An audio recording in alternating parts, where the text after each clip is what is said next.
I felt Zara's small hand grip mine tighter as we sat in the back of that courtroom. My son Darnell stood at the defendant's table, his expensive suit crisp and perfect, like always. The same suit I'd probably paid for without knowing it. The prosecutor pressed play on the video, and there it was on the big screen. My own bedroom, my own son, standing over my dresser at 2 a.m. with a flashlight and my grandmother's pearl necklace in his hands. The sound was clear as day. "This one should get me at least $3,000, he whispered into his phone. "The old lady's knocked out cold. Those sleeping pills I've been putting in her tea work like a charm." I heard gasps from the gallery. I heard his wife Shanice start crying in the front row, but all I could think about was my baby girl Zara, just 8 years old, squeezing my hand 3 months ago in my kitchen and whispering those words that changed everything. "Grandma, Daddy is selling your jewelry while you sleep. I saw him."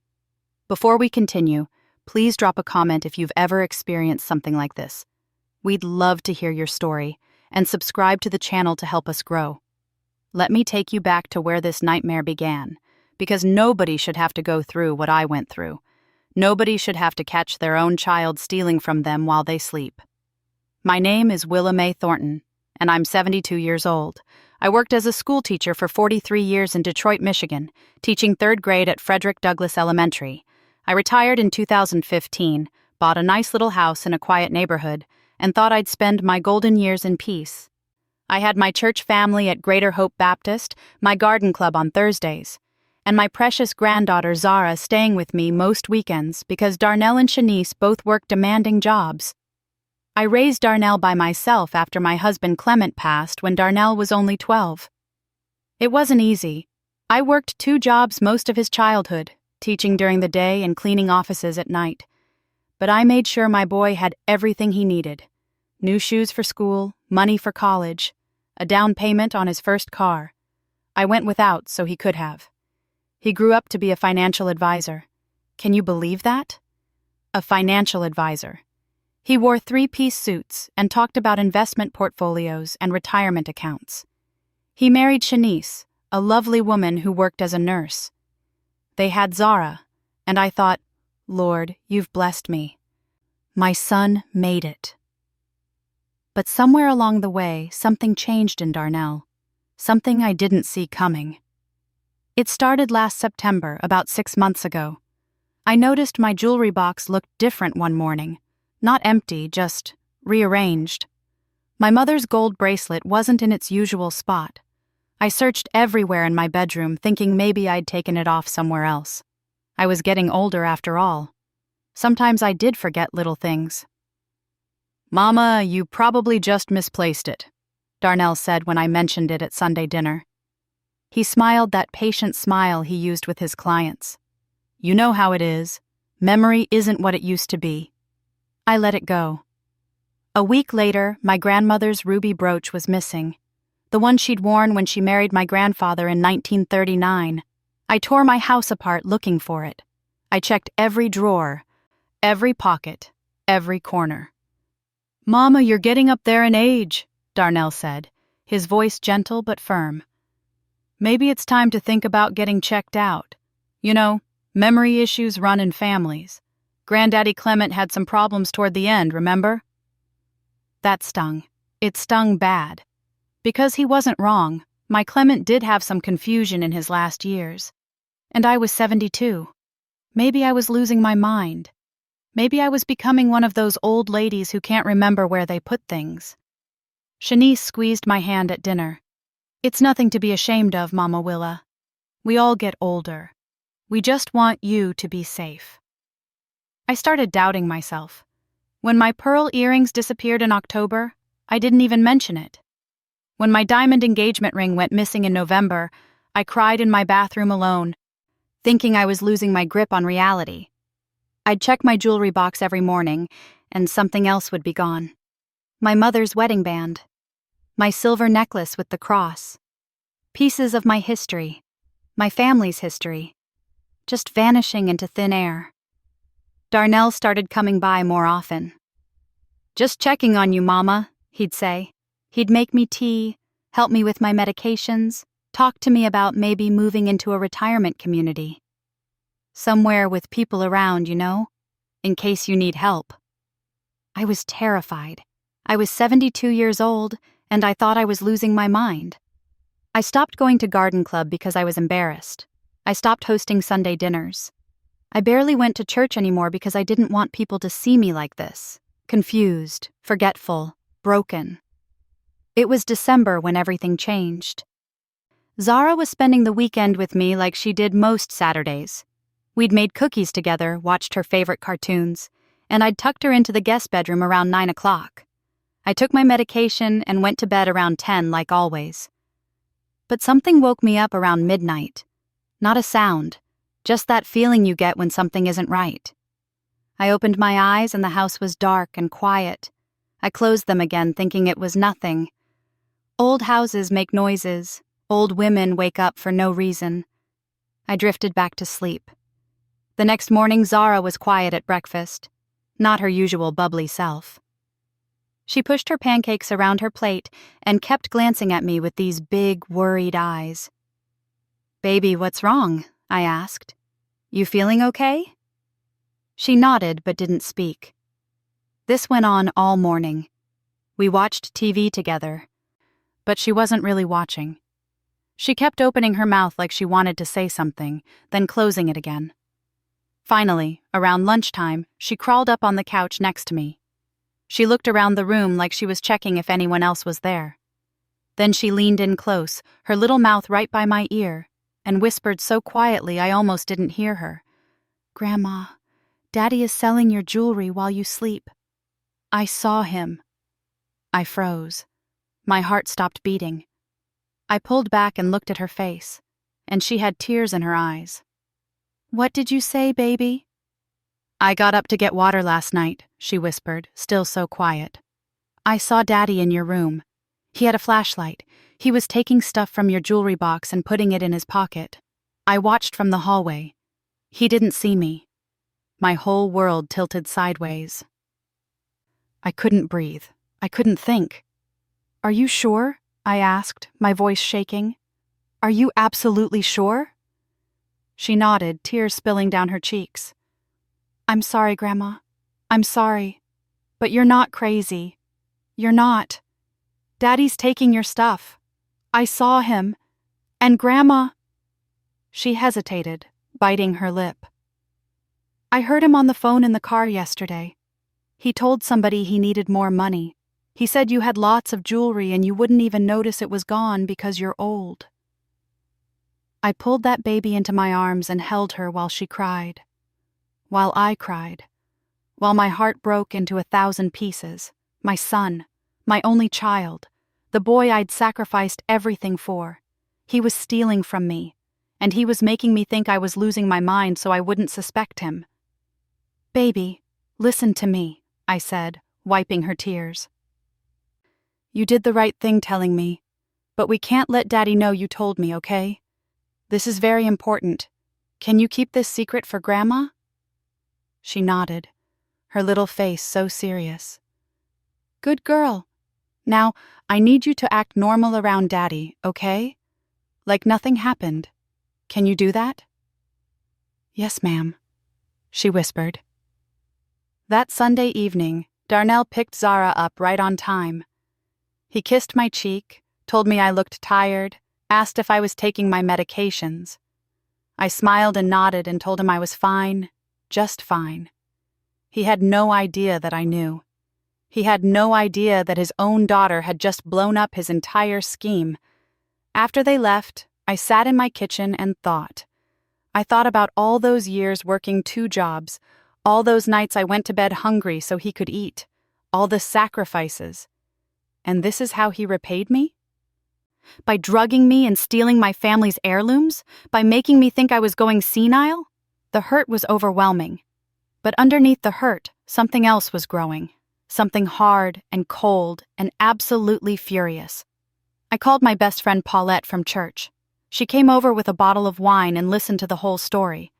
When I finished, she was quiet for a long moment. "Willa May," she finally said, "you need to catch him. You need proof." "How?" He thinks I'm losing my mind. Even if I confront him, he'll just say I'm confused. Paulette pulled out her phone. My grandson, Terrence, he installs security cameras, home security systems. He could set something up in your bedroom, something hidden. And girl, I'm thinking, what if you replaced your real jewelry with fakes? Get some costume pieces that look real. Let him steal those while the camera rolls. I looked at her. This woman had been my friend for 35 years. She'd been there when Clement died. She'd helped me raise Darnell. And now she was helping me catch him. You really think that would work? Honey, you taught 3rd grade for 43 years. You've dealt with bigger liars than Darnell. You can do this. By Monday afternoon, Paulette's grandson Terrence had installed a tiny camera in my bedroom, hidden in what looked like a regular smoke detector. You couldn't tell it was there unless you knew. It recorded everything, sound and video, straight to an app on my phone. On Tuesday, I went to a jewelry store downtown and bought costume pieces. Fake pearls, fake diamonds, fake gold chains. They looked real enough. I put them in my jewelry box and hid my real pieces in a safe deposit box at the bank. Then I waited. I took my regular medication at night, but I stayed more aware now. I knew what to expect. I knew my own son was drugging my evening tea, and the thought made me sick.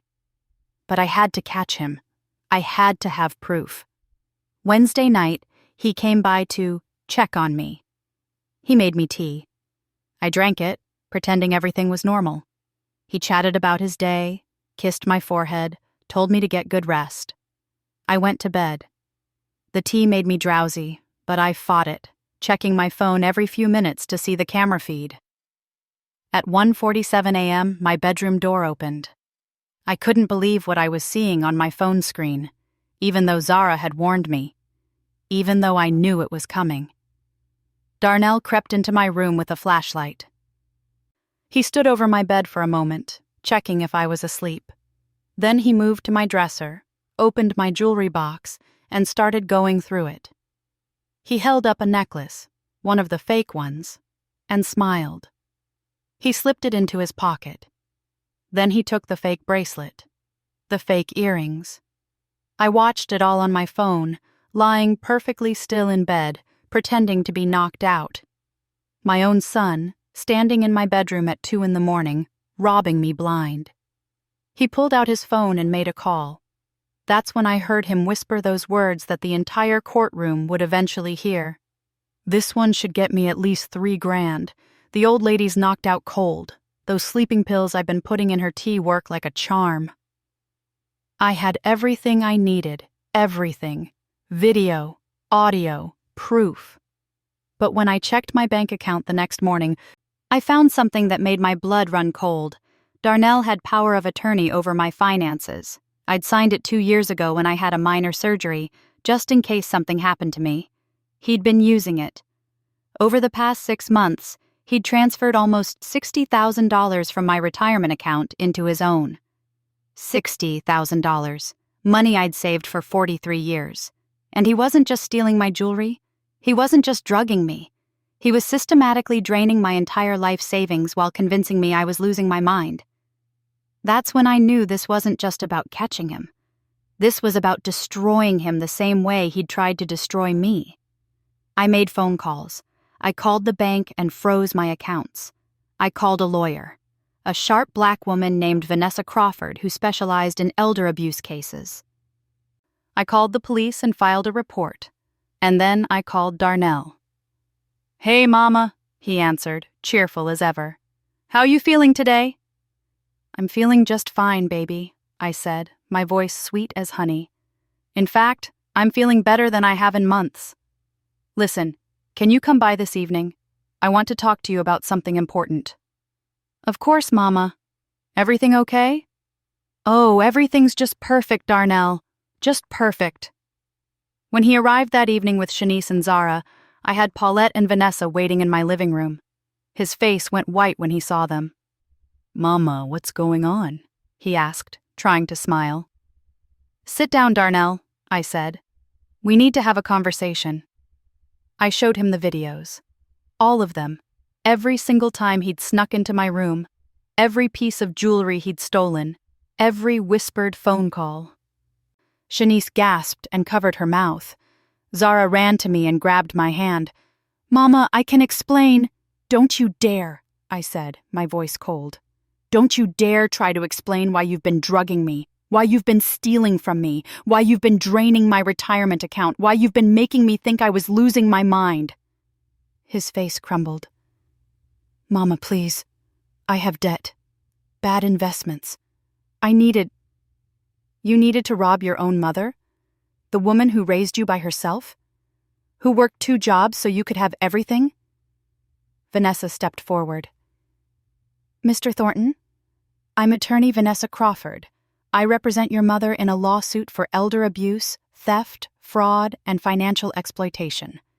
The police have been notified. They'll be here shortly to arrest you." "Arrest?" Shanice stood up, her voice shaking. "Willa May, please. He made a mistake. He can pay you back. Please don't do this. Think about Zara. Think about—" "I am thinking about Zara," I said, looking at my granddaughter. "I'm thinking about what kind of man her father is, what kind of example he's setting, and I'm thinking that she deserves better than a father who steals and lies and drugs his own mother." The police arrived 10 minutes later. They arrested Darnell right there in my living room while his wife cried and his daughter held my hand. They read him his rights. They put handcuffs on him, and as they walked him out of my house, he looked back at me with tears in his eyes. "Mama, please," he said. "I'm your son." "No," I said. "My son died the first time you put sleeping pills in my tea. I don't know who you are." That night, after everyone left, I sat in my kitchen with Zara. She was staying with me now. Shanice had asked if she could just until they figured things out. The girl was traumatized. Her whole world had fallen apart. "Grandma," she whispered, "did I do the right thing? Telling you?" I pulled her into my lap, even though she was getting too big for it.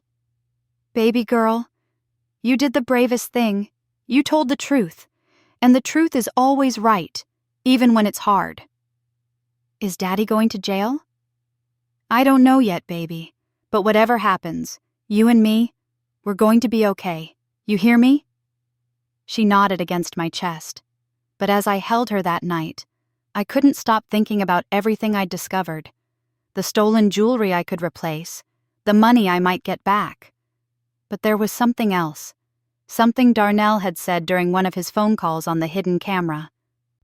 "Don't worry," he'd told someone. "Once the house is mine, we'll be set. The old lady won't last much longer anyway." The house. He was planning to take my house. And those words, "won't last much longer," they chilled me to my bones.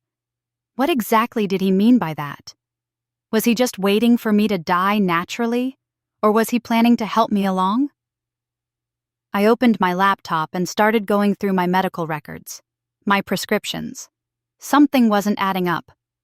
My doctor had prescribed me blood pressure medication and a mild sleep aid, but when I checked the bottles in my medicine cabinet, some of them looked different. The pills looked slightly off. I called Vanessa Crawford, even though it was late. "I need to get my medications tested," I told her. "I think Darnell might have been doing more than just stealing from me." "I'll call a private investigator first thing in the morning," she said. "Willa May, don't take any of those medications tonight. Don't take anything Darnell gave you. Do you understand?" I understood. My son hadn't just been robbing me. He'd been slowly killing me. The private investigator Vanessa hired was a retired police officer named Curtis Webb. He came to my house the next morning with a testing kit and collected every single pill bottle from my medicine cabinet. He was a big man with kind eyes, and he treated me with such gentle respect that I almost broke down crying right there.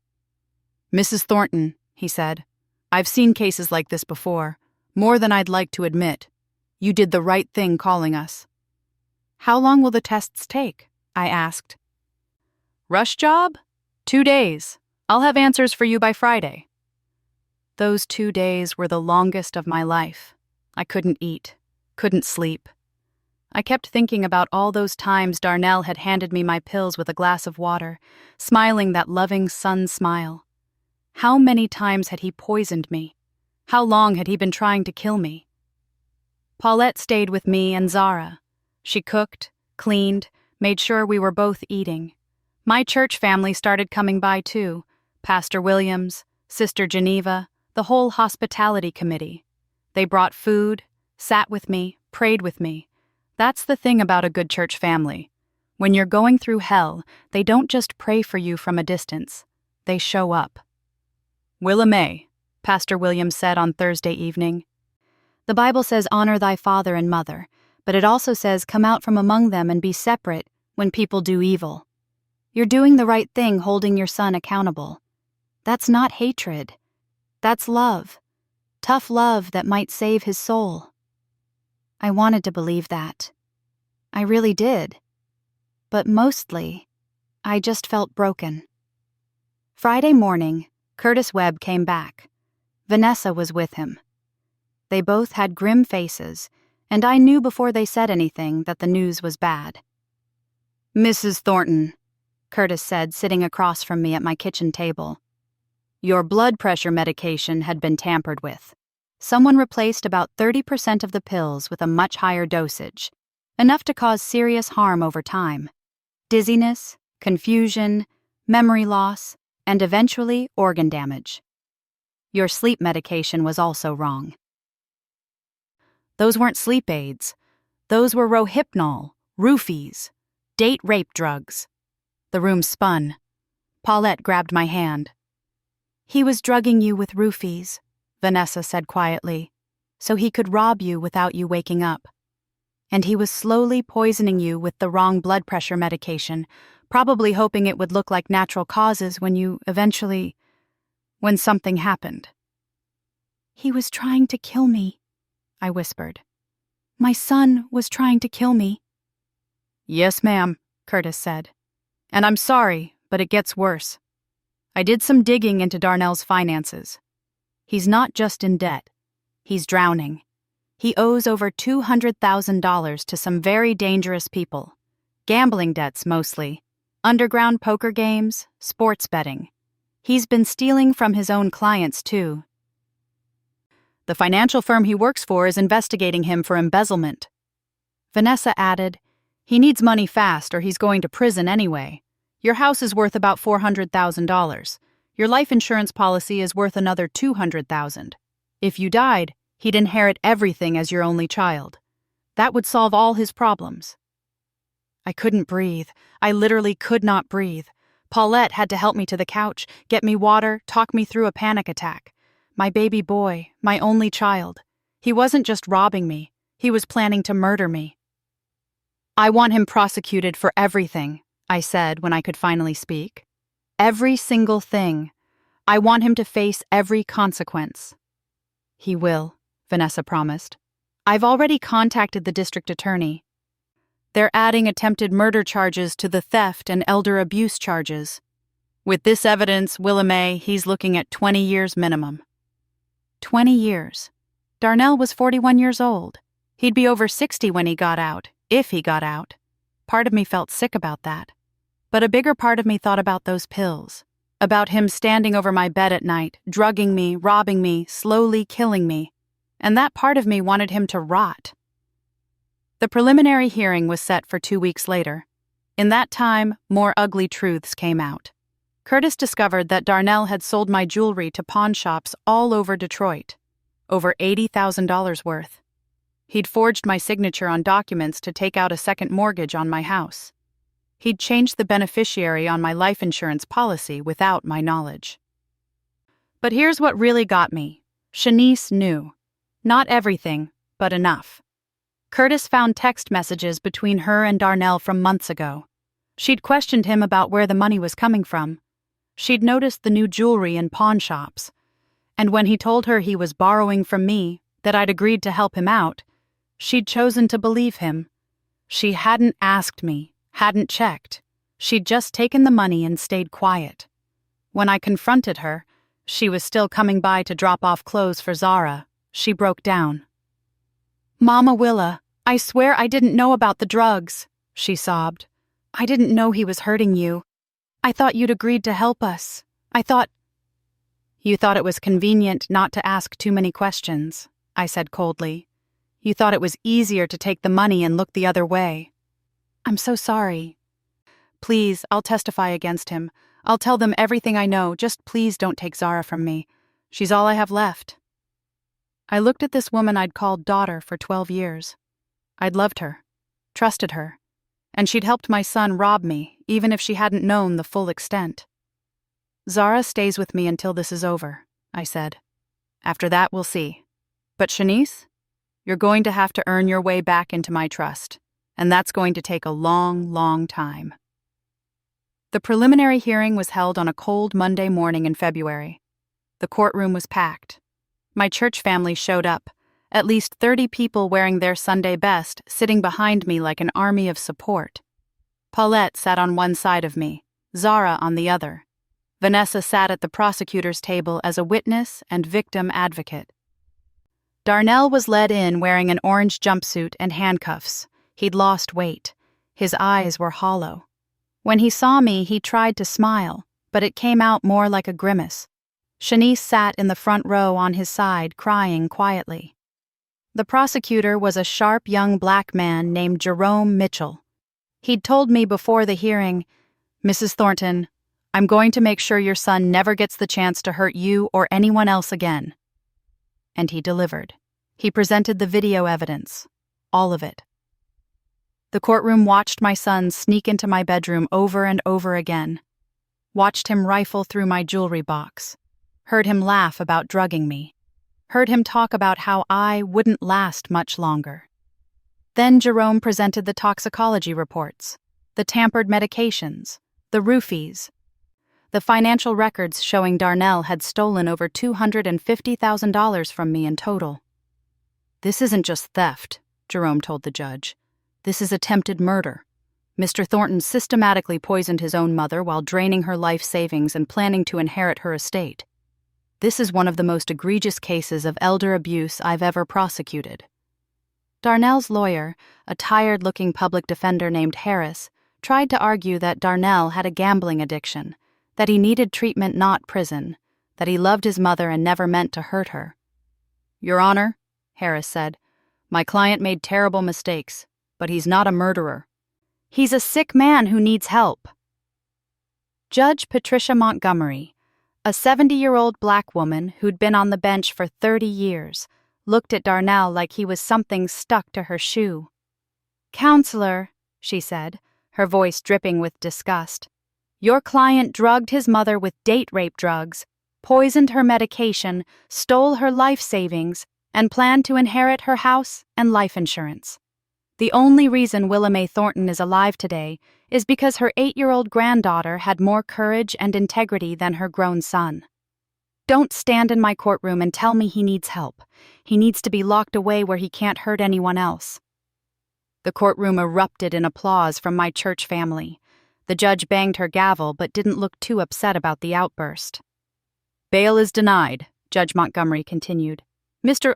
Thornton, you are remanded to county jail until trial, and Mr. Thornton, I hope you understand the severity of what you've done. You didn't just betray your mother's trust. You tried to murder the woman who gave you life. That's not addiction. That's evil." They led Darnell away. He looked back at me one more time, and this time there was no smile, just emptiness, like he'd finally realized what he'd lost. Outside the courthouse, my church family surrounded me. Pastor Williams prayed. Sister Geneva hugged me so tight I thought my ribs would crack. Zara held my hand and didn't let go. A reporter from the local news approached us. "Mrs. Thornton, how do you feel about your son facing attempted murder charges?" I looked at that camera, and I spoke from my heart. "I feel heartbroken," I said. "I raised that man. I loved him. I sacrificed everything for him, and he repaid me by trying to kill me. But I also feel grateful for my granddaughter who had the courage to tell me the truth, grateful for my church family who stood by me, and grateful that I'm still here to see justice done. And I want other elderly people to know, if something feels wrong, trust your instincts. Don't let anyone, not even your own children, make you doubt yourself. You're not crazy. You're not too old. You deserve respect and dignity and safety. The interview went viral. By the next morning, my story was everywhere. Local news, national news, social media. People were calling me brave, strong, an inspiration. But I didn't feel brave. I just felt tired and sad and angry. The trial was set for April. In the meantime, life went on. Zara started seeing a therapist to help her process everything. I started seeing one too. Paulette practically moved in with us. My house became a revolving door of church ladies bringing food and comfort. And then, 6 weeks after the preliminary hearing, Curtis Webb called me with news that made my blood run cold. "Mrs. Thornton," he said, "I found something. I've been investigating Darnell's associates, the people he owed money to. One of them is named Vincent Caruso. He runs an underground gambling operation, and Mrs. Thornton, there's a text message from 3 months ago. Darnell asked Caruso if he knew anyone who could take care of a problem. Caruso responded with a phone number and the message, 'He'll make it look like an accident. 10 grand. My heart stopped. "What are you saying?"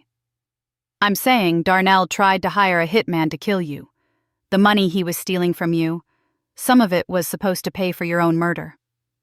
I dropped the phone. Paulette picked it up, listened to Curtis, and her face went white. When she hung up, she looked at me with tears in her eyes. "Willa May," she whispered, "that man really wanted you dead." But there was something else Curtis had found. Something in Darnell's text messages that made me realize this nightmare was even deeper than I'd thought. Because Darnell had sent a message to Shanice just 2 weeks before Zara told me the truth. The message said, "The kid is getting suspicious. Saw her watching me last night. We might need to do something about that too." My granddaughter. He'd been planning to hurt my granddaughter. When Curtis told me about that text message, that Darnell had been planning to do something about Zara because she was getting suspicious, something inside me shattered completely. The tiny piece of my heart that still saw him as my baby boy, the piece that still hoped maybe there was some explanation, some way to make sense of this nightmare, that piece died. I called Vanessa immediately. She called the prosecutor. Within hours, Jerome Mitchell had filed additional charges: conspiracy to commit murder and endangerment of a child. They added 10 more years to Darnell's potential sentence. But I couldn't stop thinking about those words. We might need to do something about that too. My grandbaby, my 8-year-old grandbaby who loved SpongeBob and strawberry ice cream and singing in the church choir, he'd been willing to hurt her. Maybe kill her, just to keep his scheme going. That night, I held Zara extra tight.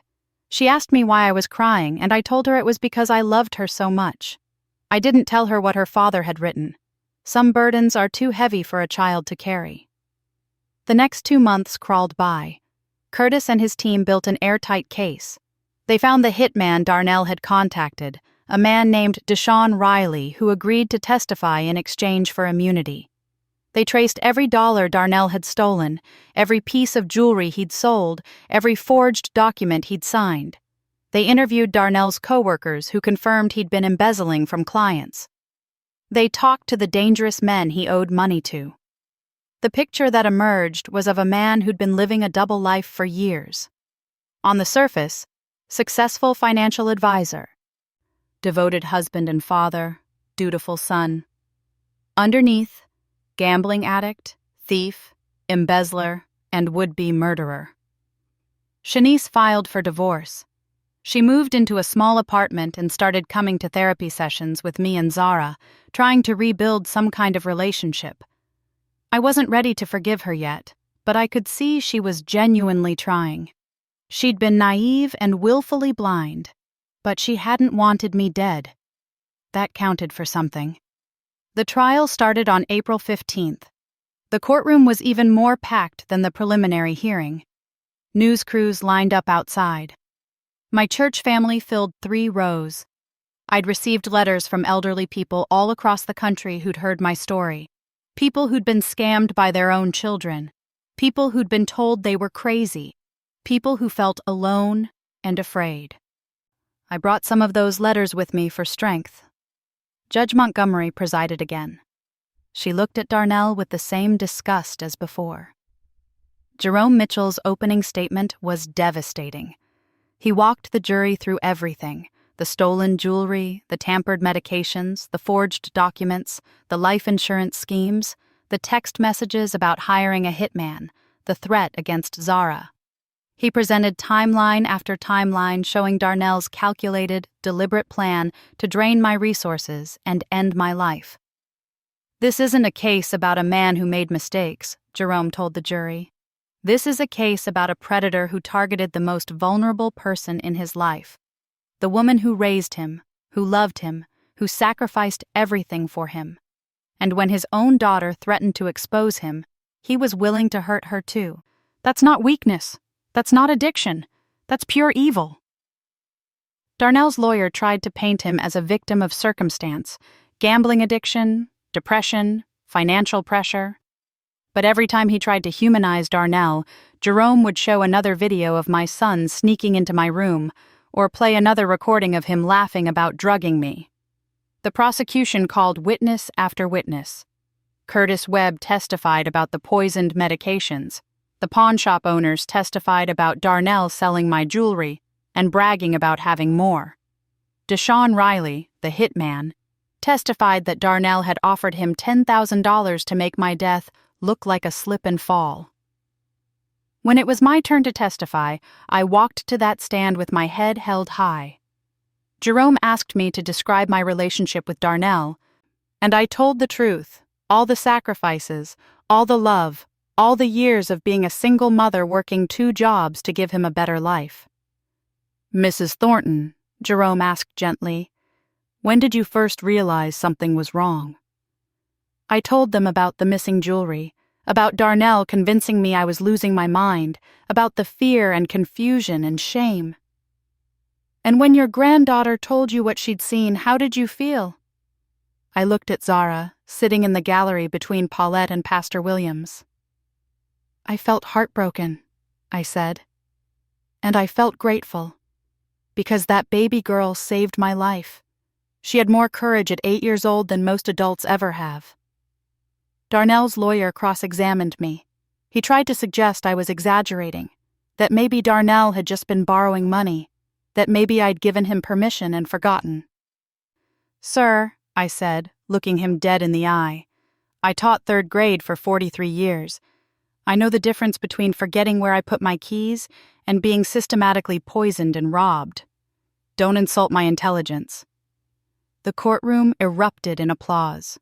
Judge Montgomery banged her gavel, but she was smiling. Then it was Zara's turn. Jerome had prepared her carefully. A child psychologist sat with her on the stand. Judge Montgomery spoke to her so gently, explaining that she just needed to tell the truth about what she saw. "Zara," Jerome asked, "can you tell us what you saw that night in December?" Zara's voice was small but steady.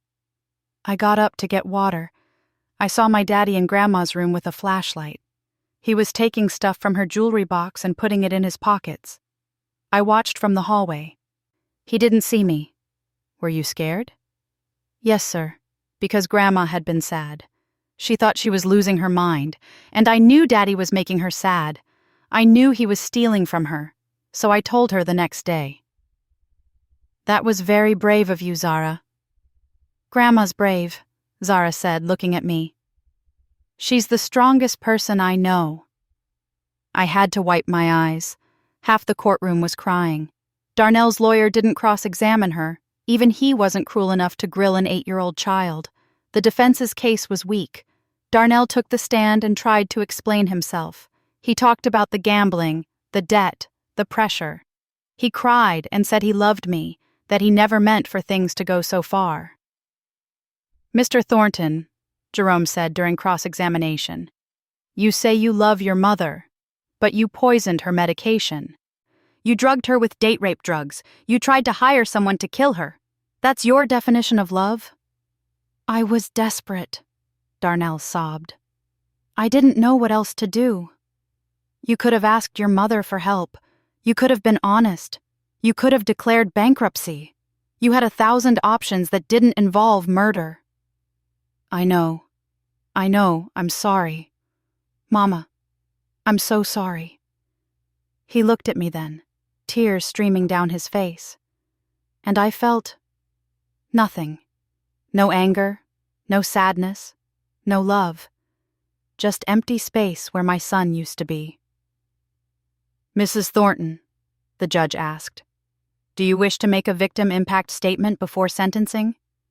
I stood up, walked to the front of the courtroom, looked at Darnell. I don't know who you are, I said. The son I raised would never have done these things. The son I raised was kind and honest and grateful. But that son is gone, if he ever existed at all. What you did to me, I'll eventually find a way to forgive, because that's what my faith requires. But what you planned to do to your daughter? That's unforgivable. Zara trusted you, loved you, and you were willing to hurt her to protect your secrets. You don't deserve to be called a father. You don't deserve to be called my son. I turned to the judge. Your Honor, I want the maximum sentence. I want to make sure he can never hurt anyone else again.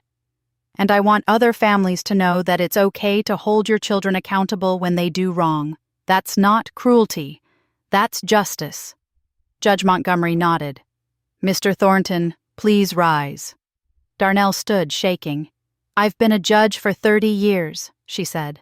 I've seen terrible things.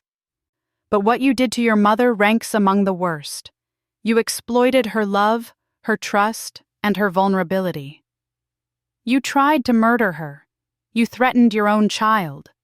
The law requires me to consider factors like remorse and potential for rehabilitation. But I see no genuine remorse here, only self-pity. And I see no potential for rehabilitation when someone is capable of planning their own mother's murder. She paused, letting the weight of her words settle. On the charges of attempted murder, elder abuse, theft, fraud, embezzlement, and conspiracy to commit murder, I sentence you to 35 years in the Michigan Department of Corrections with no possibility of parole for 25 years. I'm also ordering you to pay full restitution to your mother, though I doubt you'll ever be able to repay what you've taken from her. 35 years. Darnell collapsed into his chair, sobbing. Shanice cried out from the gallery. But my church family erupted in cheers and applause. People were hugging each other, praising God, celebrating justice. I just felt tired. Relieved, but tired. After the sentencing, we gathered on the courthouse steps. The press was everywhere, but I didn't mind anymore. I'd found my voice through all of this. Mrs. Thornton, a reporter called out, what do you want people to know about elder abuse?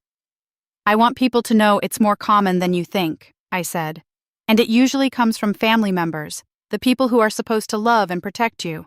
Don't ignore warning signs. Don't let anyone make you doubt yourself. Trust your instincts. And if you need help, reach out. There are people who care, organizations that can help. You don't have to suffer in silence. What's next for you? I looked at Zara, holding my hand tight, at Paulette, who'd stood by me through everything, at my church family surrounding me like guardian angels, at Shanice, standing slightly apart but trying to find her way back. What's next? Living, I said. Really living. I spent 6 months thinking I was losing my mind. Now I know I'm sharp as ever. I'm going back to my garden club. I'm hosting Sunday dinners again. I'm going to spoil my granddaughter and love my friends and enjoy every single day I have left. Because I earned these days. I survived. And I'm not going to waste a single moment. Over the next few months, things slowly returned to a new normal. Curtis helped me recover most of my money. The courts ordered Darnell's assets seized and sold. I got back about $200,000. Not everything, but enough. I used some of it to set up a college fund for Zara.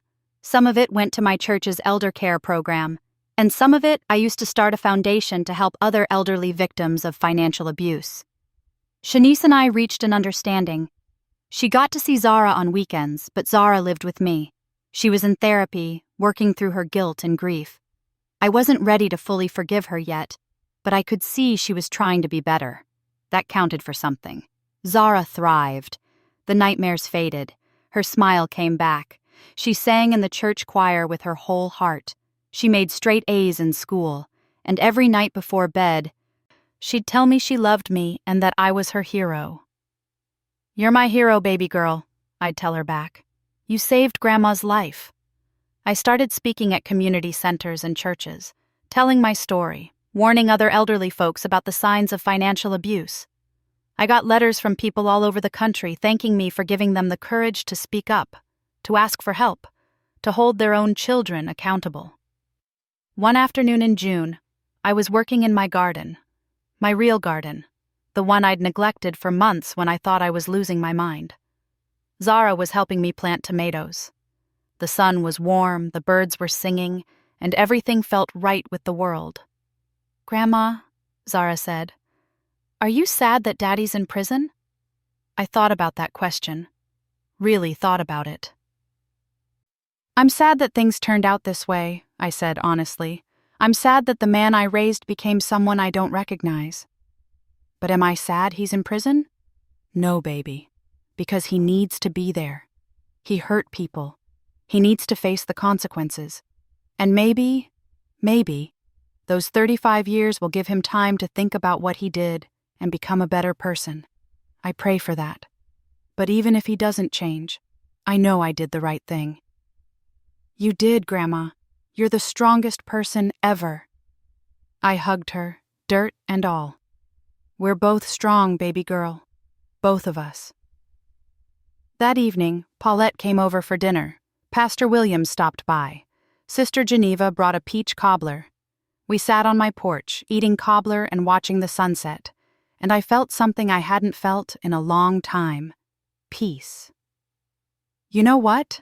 I said to everyone gathered there. For a while, Darnell made me feel like I was nothing, like I was just a confused old lady who didn't matter anymore. But I'm not. I'm 72 years old. I taught 3rd grade for 43 years. I raised a son by myself. I survived being poisoned and drugged and robbed. I fought back. I won. And I'm still here. "Amen to that," Paulette said, raising her glass of sweet tea. "Amen," everyone echoed. I looked at Zara playing in the yard with the neighbor's dog. I looked at my home, safe and secure and truly mine again. I looked at my friends, my chosen family, who'd carried me through the darkest time of my life. Darnell had tried to take everything from me, my money, my sanity, my life. But he failed, because I was stronger than he ever imagined, because I had people who loved me, because I refused to be a victim. I was Willa Mae Thornton, 72 years young, survivor, grandmother, warrior, and I was finally, truly free. That's all for today's story. If this touched your heart, please subscribe and share your own experiences below. We're all in this together.